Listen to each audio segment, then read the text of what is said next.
Welcome to my Investor Army podcast. My name is Connor Steinberg, and I am a real estate investor. For years, I failed in the business, and it wasn't always easy. And then I kind of cracked the code, right? So I changed my life, and now I'm looking to help others change theirs.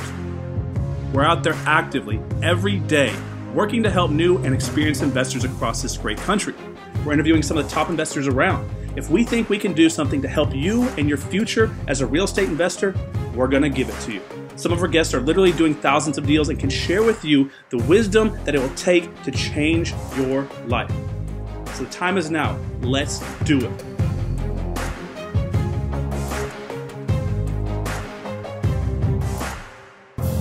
Guys, welcome back to the podcast. Now today, I don't want you to get excited. I need you to be excited because my guest, she is a high-level real estate entrepreneur right out of Dallas-Fort Worth, Texas. Now, by now, if you've been following us for some time, you should understand two things about Dallas-Fort Worth. Number one being, this is where I built my businesses. This is my home base. This is Investor Army land. Number two, Dallas is a hot seller's market, which means what? It means that we have a low inventory level right now, which results in a high level of excuse making. Everywhere you go, you hear investors talking about there's not enough deals or there's too much competition, but that's okay. That's okay because today, my guest, she is not an excuse maker. She is a deal maker. And in 2017, she's on pace to do over 100 deals alone in Dallas-Fort Worth, which is impressive. Let me introduce you to my guest, Jamie Woolley. Hi, I'm good, Connor. How are you? Thanks so much for having me on. Yeah, I appreciate you getting up this early. So let our audience kind of know who you are, kind of give them your company name and kind of what y'all do here in DFW. Because I guess it was maybe 6-7 months ago, I somehow stumbled onto y'all's buyers list. And y'all are doing a lot of deals. And in DFW, that's 100 deals a year is a lot of deals. It's not like in Detroit where there's oversupply, right? So I think a lot of people will be interested to hear what you have to say today and what you have to offer. Yeah, definitely. So, Jamie Woolley, and I am from Wiley, Texas. So it's close to Dallas, but not necessarily Dallas. I usually say Dallas because everyone can relate. I grew up in a small town of Kaufman, about 7,000 people, country girl, and moved here a few years ago. I am married and I have an 11-year-old girl. I kind of stumbled into real estate, honestly, Connor. I was, working at my dad's company for, 8 or 9 years. I had a golf marketing company before that. I was always an entrepreneur at heart, but the golf marketing company just wasn't working out. There's some heavy hitters in Dallas that have been doing it forever. And I thought, well, I'm good at golf. I'm a girl. I can do this. I had no marketing experience, no anything. I literally just went from golf course to golf course, speaking with, whoever was head of, that department at that time, depending on the golf course, and just sat down and said, listen, let me, market your golf course and give people some discounted rates to get more people out here. Knew nothing about it. And I did. I set up a golf, a card with about 20 golf courses, and they had, high discounts, buy one, get one off, or play 2 rounds free, things like that, and did it for about a year and a half. And it was good. It would have paid the bills, but it wasn't getting me exactly where I wanted to go, So my dad said, listen, come work with me. You can do some dispatch phone work stuff and then figure out what you want to do. And I'm like, okay. Well, ended up staying there for about 9 years, moved up, ran the entire office, all the payroll, was hiring and firing all the staff. So, it just kind of came into that role, and I just stopped one day and I'm like, really? Monday through Friday, 9 to 5, I'm doing payroll, all of my vacations. Guess what? Payroll doesn't stop. So Jamie's on the clock no matter what. There is no 9 to 5. Yeah. Something comes up, it's on me. And I just didn't want that, and you can only pay so much in certain positions. It doesn't matter that, I'm related to the owner. I mean, it's like, it's caps. And so I was like, I need to make more money. I need freedom. I want a lot of things in life. And what do I want to do? So real estate, I loved watching HGTV, right? Like, loved watching everybody fix up the houses. And my husband and I, we were broke, young, couldn't afford, anything nice when we first got married. So we got, a very rundown house that needed a lot of work. And we did sweat equity. We lived with his parents for 6 months when I had a little girl. And at night and weekends, we go over there and work on the house. And it looked beautiful. I didn't think of it at the time of anything income, generating or to make money off of or a business. But I thought, I watch these shows all the time. I've done it before. I know what to do. I'm not scared to figure it out. So let's do real estate. So then I just got my license. I didn't know any better. I really am one of those that just runs forward. Even though I'm going to run into a wall or trip, I'm okay with that. And so I got my license, not knowing you really didn't have to have it. And so got my license and told my dad, listen, I'm giving you 4 months. I'm going to train my replacement and I'm going to start doing real estate. And he's like, well, what if the market goes bad? Or what if, he had all these questions, and he's never been in real estate. That's not his thing. He had a communications company with cable, large companies here in Dallas. So that was never his gig, and kind of tried to talk me out of it, honestly, just being protective. And I said, it doesn't matter. I'm going to figure it out. So I just jumped in and flipped my first house and made $30,000 off of it and thought, oh, okay, I found it. This is what I want to do, And from then on out, I just, educated myself, listened to podcasts, got on Bigger Pockets, Selling Inc. And that's how I stumbled across Wholesaling Inc., which was, Tom Kroll and Cody Hoffine, and got on board with them for them to, train me and coach me and got in their program. And from then on out, it's just been, boots on the ground running. Well, we'll dig into talk about Tom and them here in just a second, let you go into that. Now, it's pretty common that the variable that we see here with investors that are successful, they act first and react later. So they just jump in, they figure out as they're going through the process, where most investors that seem to never make it, they just, how can you say this? They're perpetual learners, right? All they do is they want to sit in the cozy safety of their home and study 12 hours a day, but they never want to do anything, so they never become successful. So the ones that really make it have initiative. They jump out there, they just figure out, they take it on the chin, they get up, they take it on the chin, they get up, and eventually they push forward and have success. So another thing you point out, that's interesting that you talk about golf courses. So I want to dig into a little bit of lead generation today. Are you doing any marketing still at these golf courses? I know that we run, little banner ads. I mean, probably not banner ads, but I guess little 1x1 or 2x2 ads across golf carts on certain golf courses here in DFW. Are y'all doing that at all, or have you thought about doing that? No, that's cool. I haven't thought about it, but I like it. Yeah, no, that's really, really cool. Yeah, when I first started the company, and then they were doing the GPS on the screen, I was looking into doing advertising with the GPS on the screen and things like that, but that's way in the background. I didn't even think about advertising the golf course route. Yeah, no, that's cool though. I like it. Yeah, I mean, you're not going to get a lot of leads, but it's a very cheap, cost to kind of get it out there at a high level. So you're looking at like a penny a card, or depending on which way you go about it. Okay, so let's kind of talk about your business a little bit here. So you said you started out flipping, just a traditional retail flip, but how does your kind of business break up now? I know you're doing a lot of wholesale deals, but I think there's a misconception that a lot of people see these wholesale companies and they think, oh, that guy's a wholesaler, she's a wholesaler, and people are all real quick to kind of label people, when most people that are wholesaling houses, they're kind of cherry picking the best ones, keeping them for the rental properties, they're flipping some at the same time, and then they're wholesaling the rest. Or are you just strictly a wholesale company? So I'm definitely not just a wholesaler. I feel like being a wholesaler, though, gives me the advantage because I have the property under contract with the seller, and I can find which avenue or strategy is going to maximize the profit on every single property, whether it be hold it for a rental or flip it or wholesale it. So I pretty much take each property and run, a couple sets of numbers and say which is going to be the best way to deal with this property and maximize profit.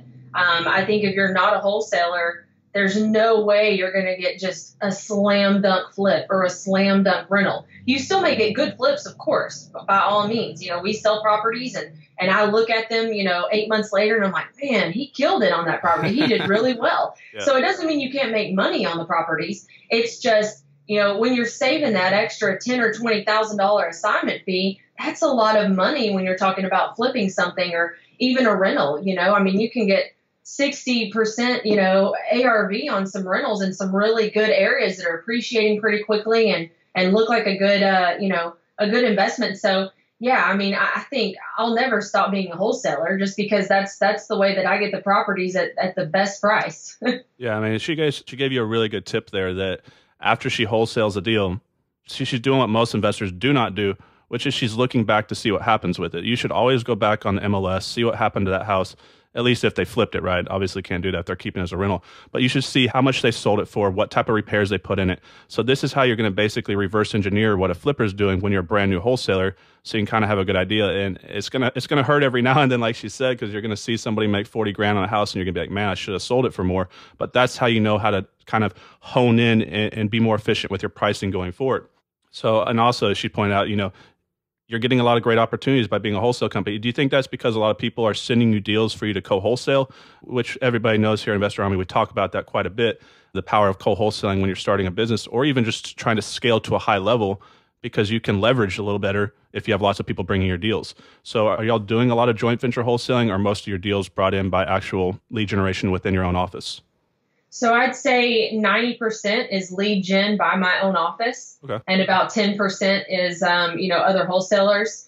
I've been so busy working and getting the business and systematizing that I don't go to network meetups and things like that. I mean, I did in the very beginning. The first 2 months, I was there, I was meeting everybody, but now it's like been, just every day trying to grow the business and the systems. And I'm finally at a point where I can do that now and try to network a little bit. But I really haven't, put that out there that I've been doing it. I just have some people that say, hey, I heard you on a podcast, or I see you're doing a lot of deals. Could you help me sell mine? We do have the 10% that we have done, though. We've done really well on them. We have over 15,000 buyers on our list. So I worked really, really hard to get a lot of buyers. And we have 3 or 4 new ones a day come in. Now, of course, as you know, it doesn't mean all 15,000 are buying at this current time, but we built a pretty heavy buyers list, for a year and a half in business. And so if it is a deal, we do not have a problem selling it, and we can usually sell it higher than, they could sell it if they don't have a good buyers list. Exactly. So guys, people get caught up in the number, right? How big's your buyers list? How big's your buyers list? I mean, it really doesn't matter how big it is. It's more how many people on your buyers list will pay the price of the property that you have marketed towards a percentage of market value. So if you have 100,000 people on your buyers list and you're marketing a house at 99 cents on the dollar and only one person will buy the property, your buyers list is 1, not 100,000. Now, if you're marketing property at $5 and everybody will buy it, now it's 100,000. But the good thing about building a large buyers list is playing the law of averages, that if you have 10,000, 15,000, 30,000 people, you're increasing your chances of finding those 50 or 100 people who you're actually going to do business with that are going to pay you a premium price for the property. So guys, if you have deals in DFW, send them Jamie. She got a big buyers list. Now, one of the things that I noticed about your company is a little bit different than most is I think you're doing it right, where a lot of these investors are avoiding, I guess you could say, spreading out across their market. And I've seen you send out some deals from some secondary and tertiary markets, which when I used to do a bunch of wholesaling, these were some really big opportunities, because most investors, whether it's probably they're too lazy or maybe fear that they don't think they can actually do it.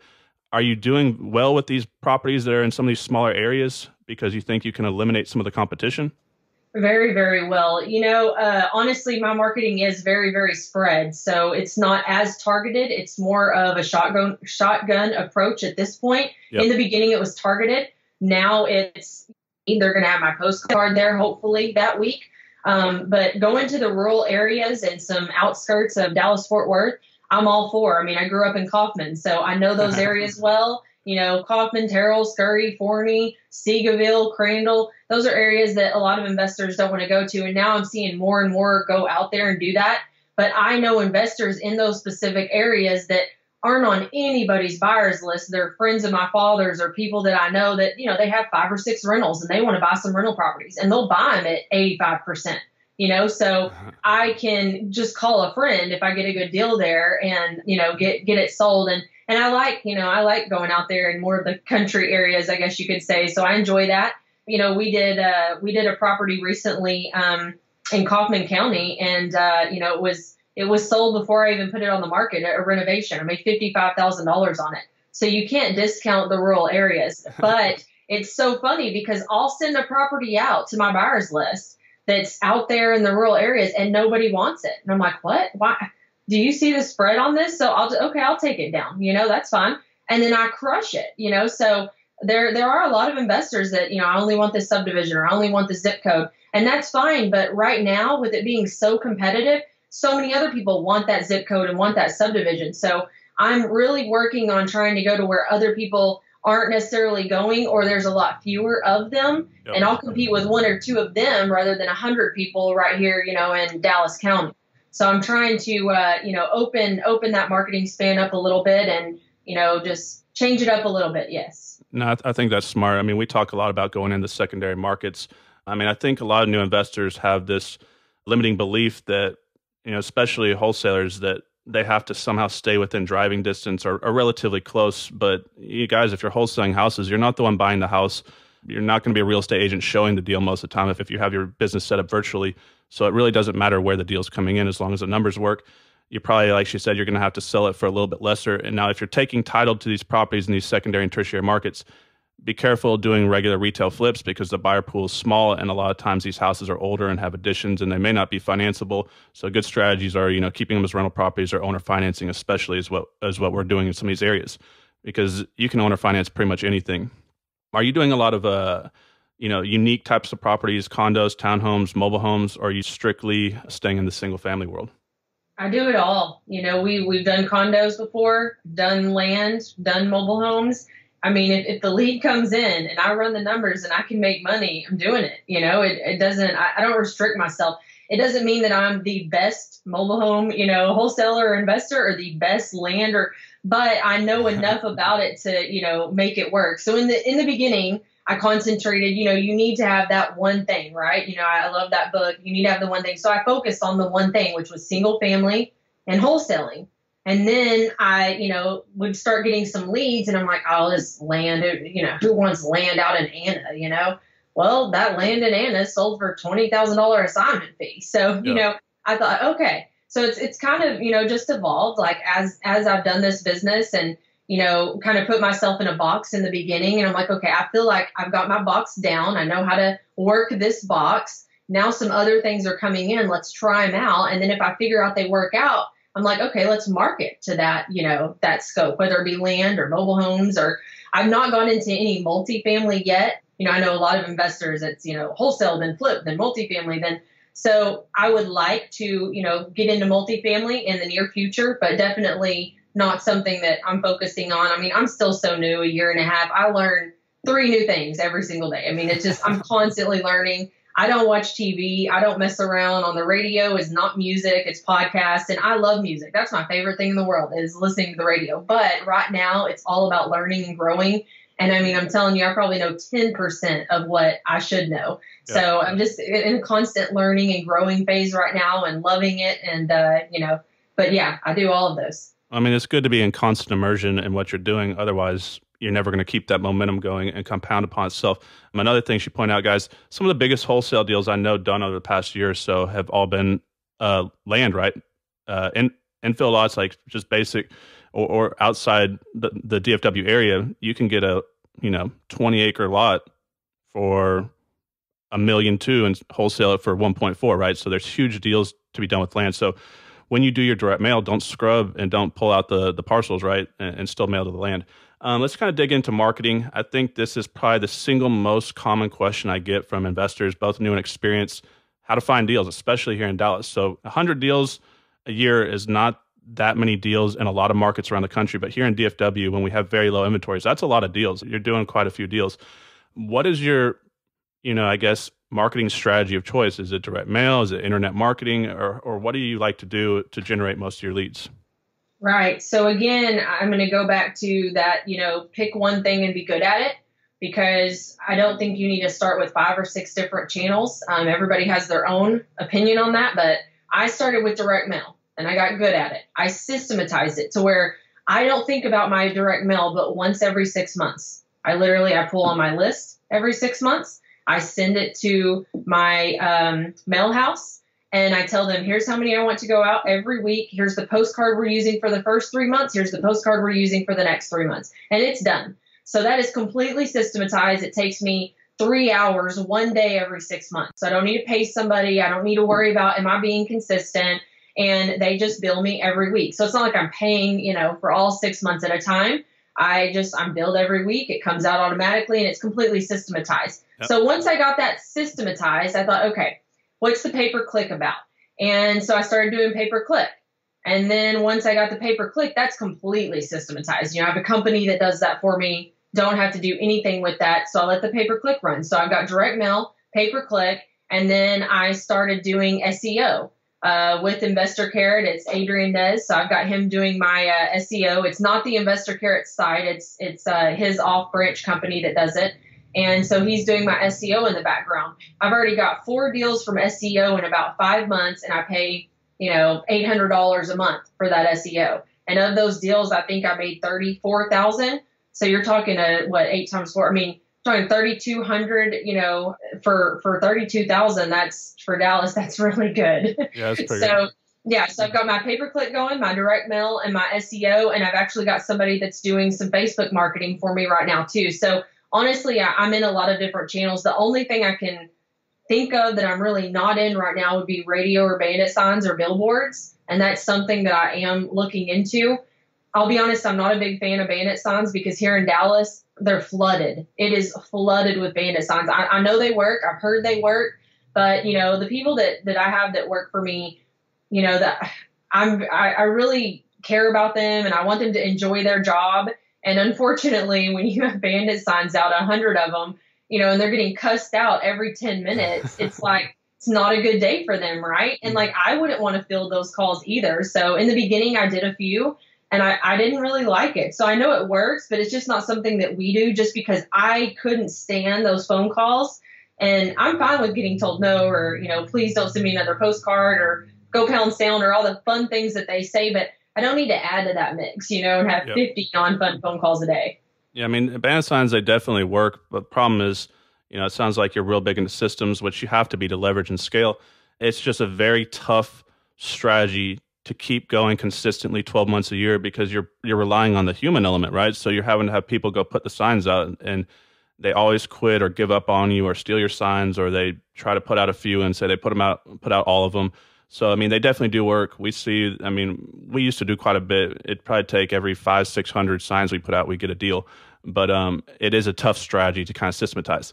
But I do like to hear you say that direct mail is not dead because that's what everybody says, right? So what would you say your response rate is, 1%, less than 1%, or? Yeah, the response rate is dead. Yeah. It's I know people in other markets that, in other states, and they're like, oh yeah, I get, 2.5% response. And, they're like, it costs me $1,200 to get a deal. And yeah, my average deal is 12,000. I'm like, okay, I really need to think about this virtual thing, because I get to see their numbers and I'm in a mastermind and, it's things that we talk about in that mastermind. I'm like, oh my gosh, like, this is crazy. So I did get very down in the beginning, but I just kept doing it because all I ever heard was consistency. And that's the truth. Like, our response rate is like 1/4 of 1%. I mean, honestly, it is terrible. Like, I can put out, so right now, let's see, what are we doing? So about 15,000 postcards a week is what I'm doing. That's a lot. And I literally am averaging 26 phone calls a week. And, of those 26, 12 of them are take me off the list, quit sending me these dang postcards. I can't stand you. And then 5 or 6 of them are, yes, I've got my house listed for 300, but if you'll give me, $295 right now, I'll take it. And so, it leaves it with just a few people that are reasonable and are motivated. And then once you have those few people that are reasonable and motivated, meeting with 6 other investors in 2 days. So, and that really is what Dallas Fort Worth is, though. Yeah, it's tough. I mean, like, for other people that are in other markets and don't experience what we have here, because, I mean, you're a wholesale coach, so we'll talk about that here in just a second. But, around the country, people can go on Hubzu, Auction.com, HUD Home Store, MLS, Craigslist, and pick up deals all day long because they have oversupply in the markets. Here in DFW, that's just not the case.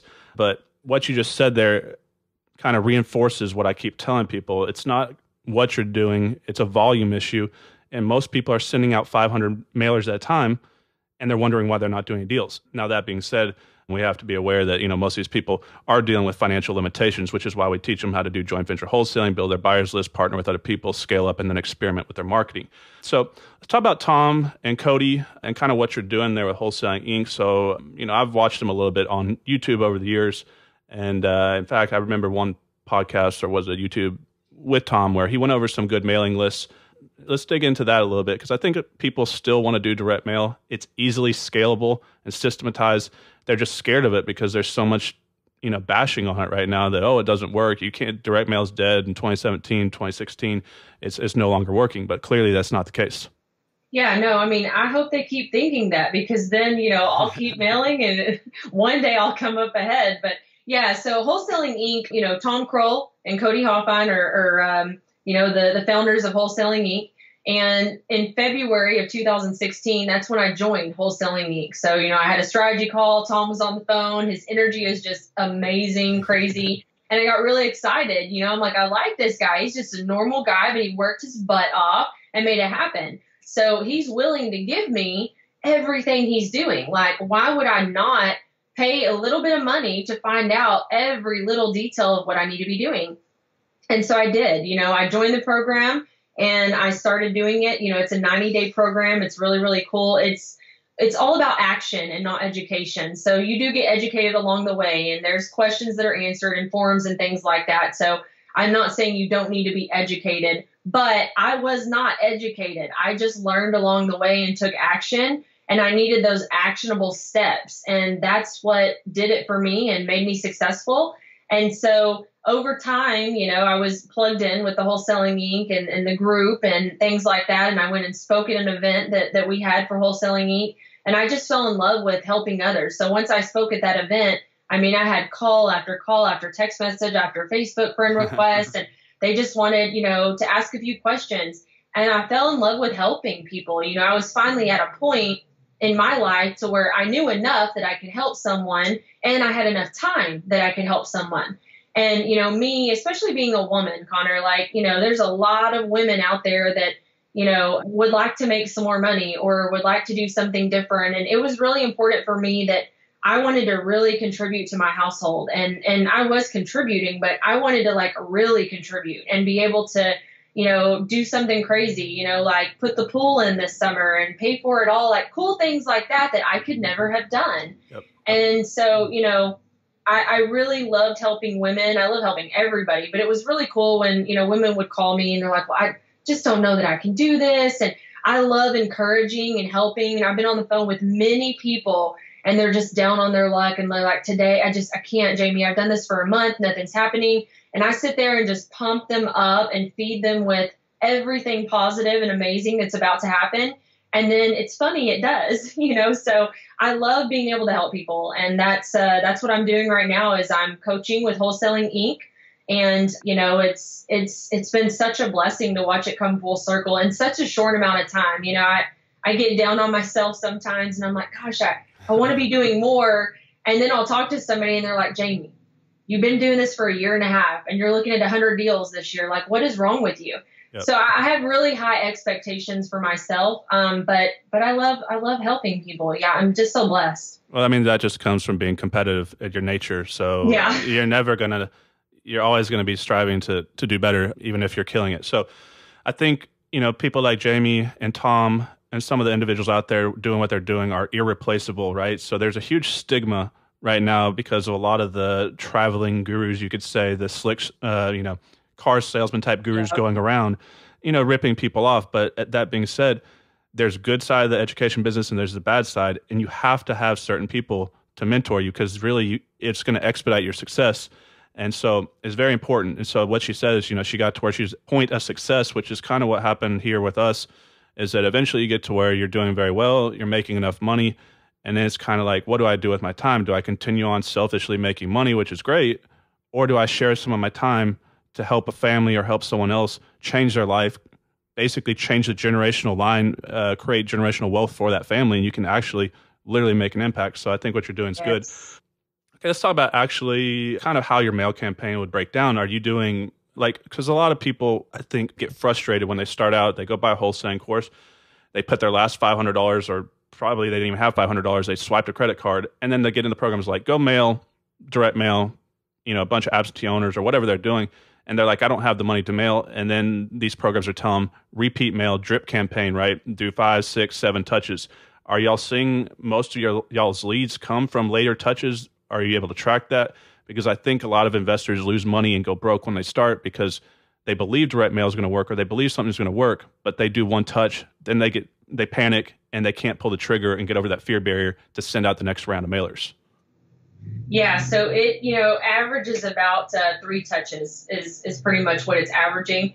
And I actually stopped direct mail at the very beginning of this year and went really heavy on pay-per-click, just because, like I said, I was still learning, so I didn't know what I was doing exactly, and still trying to figure it all out. So I stopped it, and I was doing really well, with the pay-per-click and the other avenues. But I was like, yeah, I need to do direct mail again. And it took like 2 or 3 months to really get it kicking again, and that's just because, it takes 2 or 3 touches to really get it going. Now you're always going to have that person that gets the mail the first time and they're motivated and they've got a situation they need help with and they're going to call, but that's not the average of it. When we get a call, someone says, well, I've been seeing your postcards now every single month. And sometimes it's not even mine they've been seeing every single month, but, mine just happens to hit them that day. Yep. Because honestly, you have to think of yourself as a homeowner. You're getting, 4 to 5 a week minimum on the minimum level. So, and they all look so similar. So, you have to try to differentiate yourself a little bit. So that way,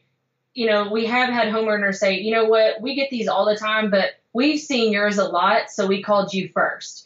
And so I think that the consistency is huge and that you do definitely have to be consistent about it. And the thing with Wholesaling Inc. is we make it very clear up front that we want you to have $1,000 a month to market. So we don't want just anybody coming in the program because they're not going to be successful. And that isn't going to help them. It's not going to help us. It's not going to be good for anybody. We want it to be a win-win for them, right?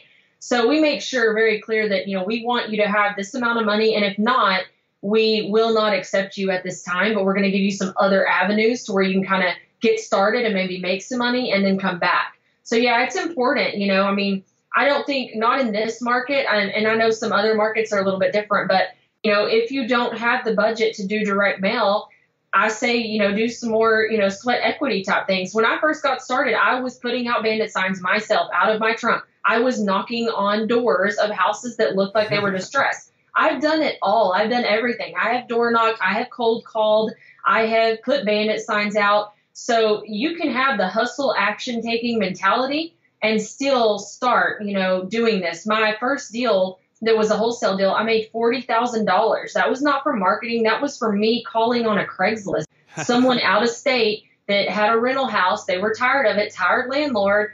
And there you go, 40,000. Do you think my marketing was taken care of the next 3 months? Yes, it was. Yep. So don't let not having money distract you from doing this business. This business has changed my life, but don't think you're going to be able to sit at home and run a couple Facebook ads and make a killing and start a business. You're going to have to work your butt off, Exactly. And so like people ask me all the time, how much money do they need to start? And really, yeah, it's going to help. But I usually just tell them, what does money have to do with being successful in real estate, right? Right. And so I think, I appreciate what you just said there. I think it's noble what y'all are doing, being selective on who you bring in, making sure they have the greatest chance of success. Because, man, some of these people out there, the first person will swipe credit card or they write a check to them, they'll take their money, even though they know they have no chance of being successful or they're starting off at a handicap, and that's just not right. The other thing, guys, is, when we're talking about direct mail, you can't be results oriented, right? So, for example, you send out a bunch of mailers, you don't get a response, you don't get a deal. You can't let that set your future expectations of what's going to happen coming. As y'all know, for almost 10 years, I was a high-level online poker player. And so for a good example would be if you make a bluff, right, and you get called and you lose that money, that's a present snapshot, right? What if you make that same bluff 10 times, but it goes through and it works 7 out of 10 times? You're making a profitable play, right?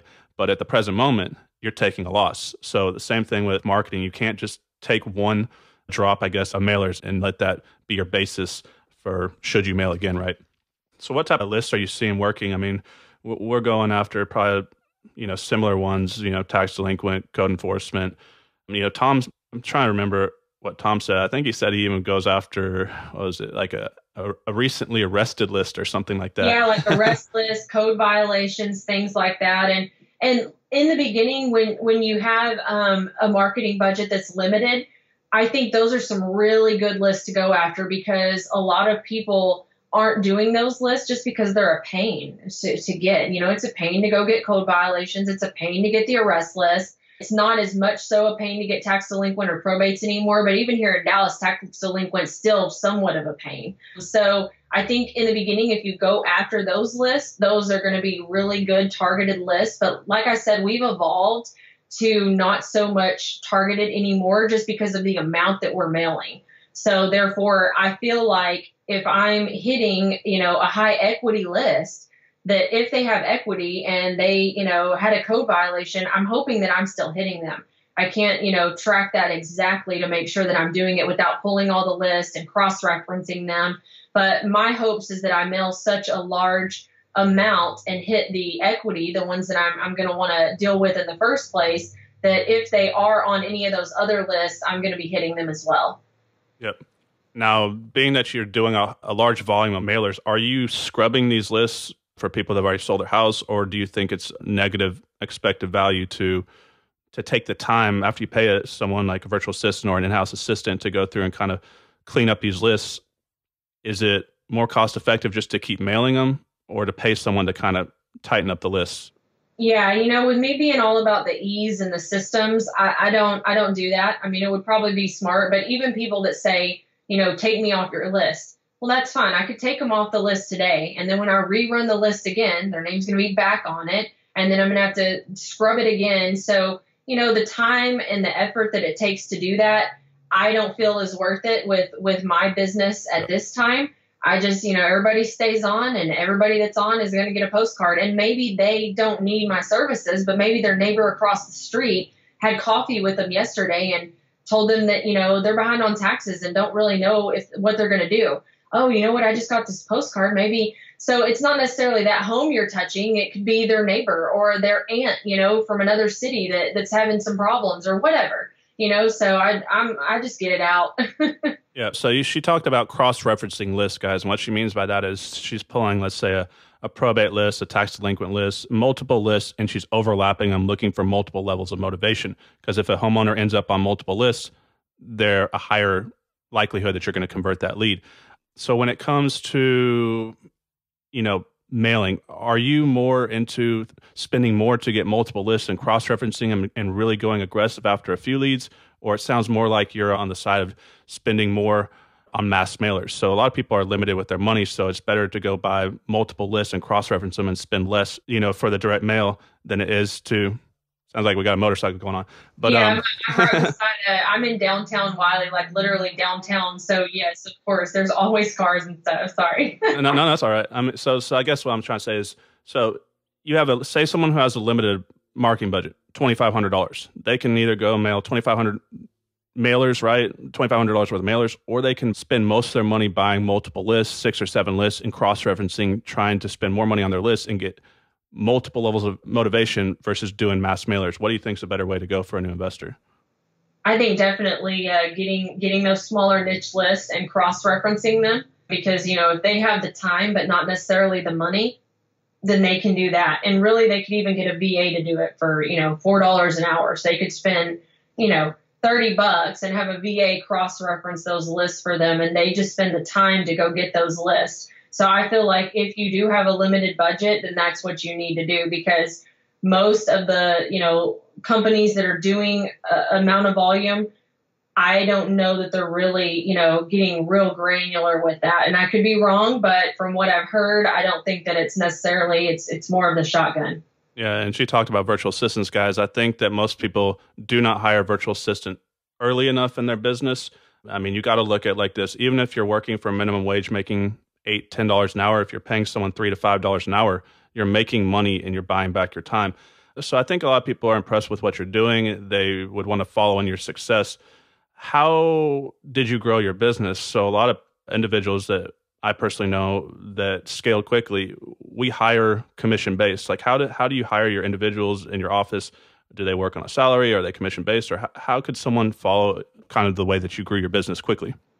Right. So definitely what I would look at first is your strengths and your weaknesses. I'm very weak at being detail-oriented, paperwork, things like that. I'm very high ADD, so I cannot stand those type of mundane tasks to where somebody else is really good with it and couldn't stand going and driving around or meeting with people or, things like that. So the first thing that I hired was someone to answer my phones and do any type of paperwork and tracking and stuff like that. So kind of a assistant or lead manager, however you want to, say that. With a small business, it was just me. So, I couldn't really put her in a bucket of this is her title, because she was doing everything I needed help with. But now she has evolved to, transaction coordinator, office manager. So she keeps track of all my spreadsheets, answers the phone, all my payroll. I'm an agent as well. So she, lists my properties that I flip, and, she takes care of just a lot of things like that. But definitely, maybe someone to answer your phones and do some of those things. But the way that I did it was, lead intake, someone that's going to answer the calls, answer the marketing that's coming in. You've got transaction coordinators. So I've got a transaction coordinator, someone that is selling the properties, dispositions. So when you get these properties, I don't know, it was, I think 2 or 3 months back, we had like 23 deals in 1 month. And wow. There's no way that I could have sold all of those on my own. Like I had to have a disposition manager for that. We've changed the direction a little bit. I'm trying to, 75% flip and 25% wholesale. So if you've seen my list dwindling, it's because I'm taking them for myself. But that's kind of what we do. And acquisitions, so people that are going out to the property and getting, the property locked up. I have somebody that does my accounting and takes care of all that, because again, like I said, I'm not detail oriented. I don't want to do that. I just want to pull up the spreadsheets and look at the numbers. So, and then I have 5 contractors that work for me alone. And then I have a project manager that manages those contractors. Okay. Are your contractors on salary? No, they're just paid weekly. Okay. Yeah. So that's important, guys, to understand that if you're in one of the markets around the country, I mean, obviously, you got to look at it macro, micro level. In a tough seller's market where there's low inventory, it's sometimes better to keep your houses and flip them and try to kind of like an orange and squeeze every little drop out of that orange, and not leave some of that money on the table. Now, let's kind of go into, a little bit back in Wholesaling Inc. So if someone wanted to work with you, kind of what would they expect over that 90-day period? Kind of the breakdown, y'all go through and build their buyers list and teach them how to do lead generation. Do you teach them how to, what all would they get working with you, right? So you're going to Definitely. So it's a 90-day program. The day that they come on board, they get a welcome call. We kind of tell them what the expectations are, we're going to offer, and what we, are going to be doing. It is literally everything from A to Z that you need to know to wholesale houses. So like I said, I knew nothing about this business. I started, in February, and that has taught me everything I needed to know. So there's a video module every single day. So you literally get in front of your computer. It's day 1, and it is, a 10 to 15 minute video. Sometimes they're shorter, 5 minutes. Connor, here's what you need to do today, day 1. You don't go to bed, don't do anything else until you get this done. And that's my mentality of it, is I did it every single day and got it done. So day 1, it gives you, what you need to do on day 1. And then there's some info at the bottom on some of the videos, whether it's a link to a spreadsheet or a document. Just make it very, very simple. And yes, you're taught everything from lead generation to building your buyers list. That's something we actually make everybody do before they really jump in, is building their buyers list first. That way, once they do have a deal, they're going to have no problem selling it. We ask that they have at least 150 people on their buyers list, and we give them about 10 different ways to find buyers for their buyers list. Yep. Then we teach them, how to get the property under contract, what to say over the phone, all the scripts, all the paperwork needed that's involved in the whole thing, how to find an investor-friendly title company, everything, the assignment agreement, how to do the assignment agreement. So there's not one thing that's left out in there. There's also a forum. So if there's any questions, you can go to the forum. It's been going for 2.5 years strong. So those questions are on that forum. You're going to have your answer there. And there's also a coaching call every Wednesday. So you actually get to speak with coaches. This isn't something that, you're never going to hear from the coach and, our faces are just on the websites. One of us is on the call every Wednesday. These calls last anywhere from 2 to 3 hours. Wow. People will jump on and ask if they've got 15 questions. We answer all 15 questions. So it will go on as long as the call is needed. So Tom jumps on one, I jump on one, Cody jumps on one, and Brent jumps on one. So we're always on those calls. So really between the calls and the forum and the video modules, it's so simple. I mean, it is all about action taking, and it gives you the simple steps to do it. I was very information overload when I first started, before I found this. And, there's 100 ways to skin a cat, right? And, I would say, oh, I think this is the best way, or I think this is the best way. And I just got overwhelmed. And so it was really awesome for me to be able to just focus in on this program, on these videos every day. And that's why I love this program, because I know the people that are in it. I know, the coaches, and I believe in it full-heartedly because it's what got me to where I am today. So there's no better advocate than myself of like, this is no guru, people that don't care. Like, no, we want to help people change their lives. Like, it changed my life. I want to help other people change their lives. So it's awesome. Like, there's nothing negative to say about it. It really is awesome. And the people are awesome. And it's a tribe. So everyone, the Rhino Nation is what it's called. There's thousands of rhinos, and I made the new one Rhinette, because I'm a girl rhino, right?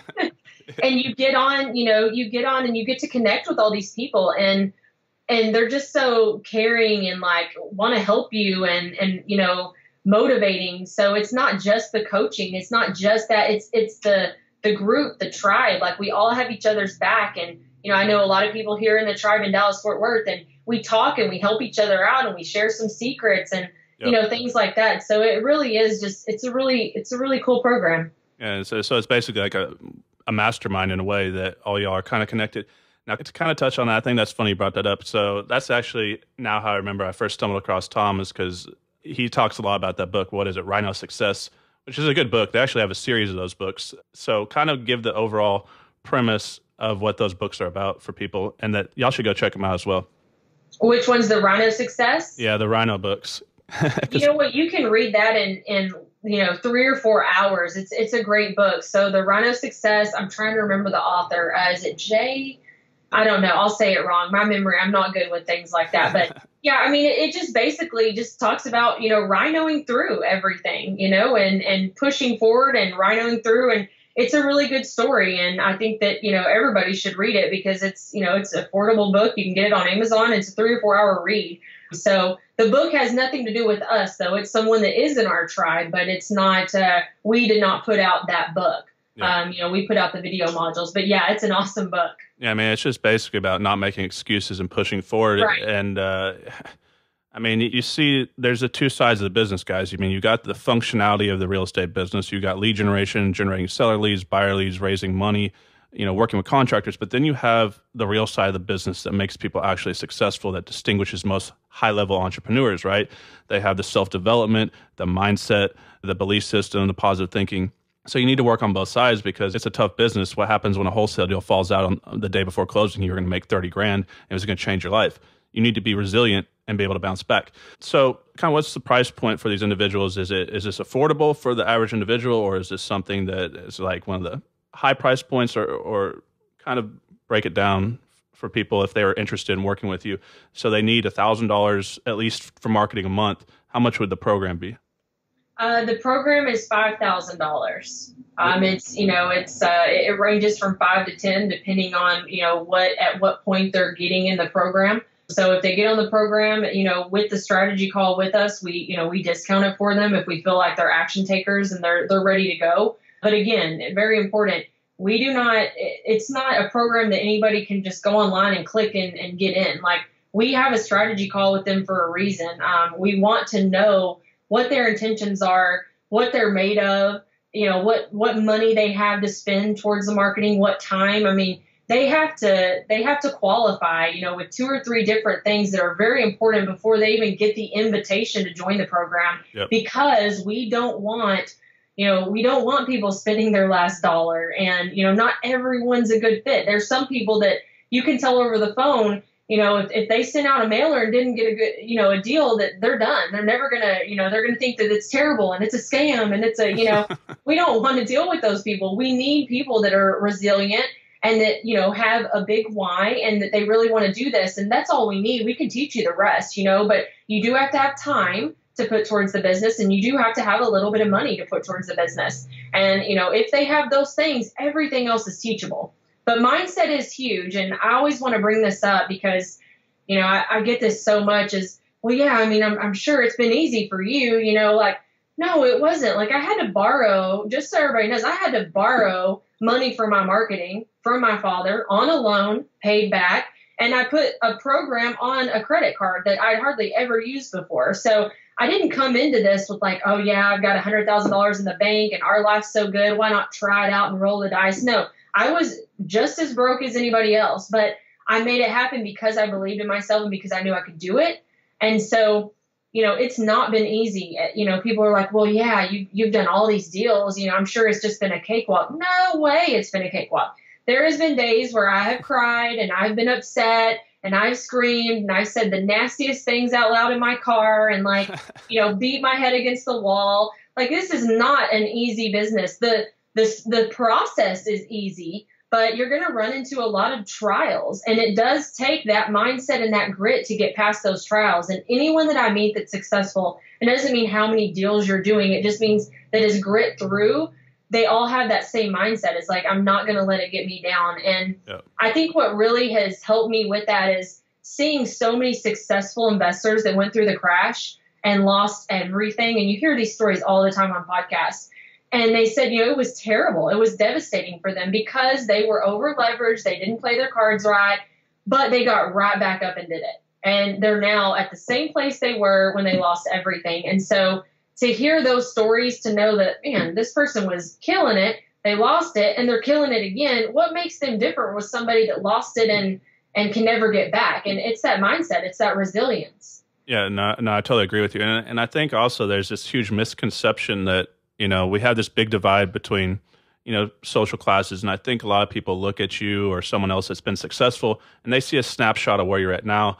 They have this, they want to believe people got lucky, right? They want to believe that, oh, well, she caught a lucky break, or because they may not be doing well. And if they can convince themselves that that's the reason why, is that you got lucky, then it kind of minimizes the pressure and anxiety that they feel for why they're not doing better. But I mean, I know a ton of high-level investors, entrepreneurs from different businesses. I don't think I know a single person that got lucky or that didn't earn it. Most of the people I know work 80 to 100 hours a week for sustained periods of time. They take big risks, and if they don't go right, they bounce back quickly. So I think a lot of people have struggles jumping from the 9-to-5 job mentality into where they're working basically just for time, doing the minimum amount of work to get their check. And then they transition into, the business world where they now have to create value to the marketplace, and they can't just sit around the office and answer emails, and they actually have to create value. And so I think that's where a lot of people struggle. Quickly, before I will let you go, now a couple questions more about the program. If a husband and wife contact you, so we get these questions quite a bit too. People call us and they're like, a husband and wife, or they're two friends that both have their own business. Are they able to join your program and split the costs? Like, say two people called you, are they able to go in together, or is that something that's kind of a no-no, or do y'all accept that? Yeah, I mean, if they're partnered up, I mean, if they're partnering up, to do this business together, then there's not an issue with it, So if it's 10 people in a group, and they're all doing their own thing, I mean, that's one thing. But I mean, if they're working on the business together, I see no reason why that's an issue. Yep. And I mean, guys, $5,000 is literally nothing especially compared to the alternative, right? You got people charging $50,000 for the equivalent of a $500 home study course. So I've heard nothing but good things coming from what y'all are doing. I know we're kind of wrapping up here. You have any words of wisdom for a new entrepreneur out here trying to get into real estate? Now's the time. Yeah, definitely. Just believe in yourself and believe in the system that you're putting in place, whether it be bandit signs or knocking doors or direct mail or whatever that is. Everybody says it all the time. And in the beginning, I'm like, just take action, It's like, whatever. Why does everybody say that? And I was like, no, there's a secret. I want to know the secret. There really isn't a secret. It is taking action and just every single day taking that massive, massive action. And what Tom says all the time, which I love, is progress, not perfection. So it's huge. Like, I'm a poster child for that. I have never been perfect. I never will be, but I was progressing every single day. So make progress and take action on something that is going to generate you leads so you can, get your first deal or your 10th deal or whatever it is. And I can't stress that enough. And I know it's, it's said everywhere all the time, but it's because it's so true. It is taking action. And when something doesn't go your way, don't let it get you down. Make sure that you have somebody that's, accountable, that's positive, like the 5 people in your life, the 5 closest people, you need to make sure that those people are on your same level as far as where they want to go. It doesn't have to be wholesaling. It doesn't have to be, but just make sure that when you're having a down day that you can call somebody and they can pick you right back up. Like that's really, really important, is to have a few people, in your same court that are willing to be there for you on those days that it's rough, Yep. That's great advice, because I think a lot of people are just professional learners, and it's fear that holds them back from jumping in. So guys, when you take action and just kind of jump in, you don't know what you don't know until you kind of start plugging away, and then you're going to realize a door opens here, a door opens there. So it's kind of a process by which you kind of go down that path. How do they reach you if they want to get in contact with you? I mean, obviously you have a website for your real estate acquisition business here. So I'm sure you have 2 different ways to reach you. One for your education and consulting company, the other for your wholesale company and your real estate business. Yeah, definitely. So, if you're interested in coaching, first and foremost, you can go to wholesalinginc.com/Jamie. And then if you want to reach out to me on Facebook, my Facebook is Jamie Burleson Woolley. And if you'll just PM me, and let me know, hey, I heard you on the Investor Army podcast. Love to, reach out, because I get a lot of friend requests, and I can't just friend everybody. There's some fun people in the world. So, and also email. You can email me at jamie@wholesalinginc.com. So I'll check all of those, and you can reach out to me in any of those ways. I'd love to help you if you're in my area, see, what I can do to help you. If, we can JV on anything, and definitely anybody that's interested in learning how to do their first wholesale deal or their 20th wholesale deal and just want to systematize it and learn a little bit more about the business side, I'd love to, book a strategy call with me, and I'd love to talk to you and help you out. All right, Jamie, I appreciate it. I think I'll speak for our audience here. I think we're all thankful and grateful for you coming on and sharing your time with us today. Guys, go ahead and reach out to them. Maybe we'll get Tom on the podcast here later and go in a little bit more. I guess that's what we got for you guys right now. I appreciate you coming on, Jamie, and we'll see you on the next episode of the Investor Army Podcast. Thanks so much for having me, Connor. All right, thanks. So go ahead and give a big thanks to our guest today for coming on here and sharing with us. Make sure to stop by and check out our website, investorarmy.com, and take advantage of all those free resources. And guys, if you still need more help and more information to help you grow as a real estate entrepreneur, head on over to my YouTube channel. It's called Investor Army. On this channel, I will be putting out over 1,000 videos in the next few years to help you grow as a real estate investor. Lastly, if you want to rewatch the original interview with today's guest, head on over to our second YouTube channel. It's called Investor Army Podcast, where you can watch the full video version and the audio version as one.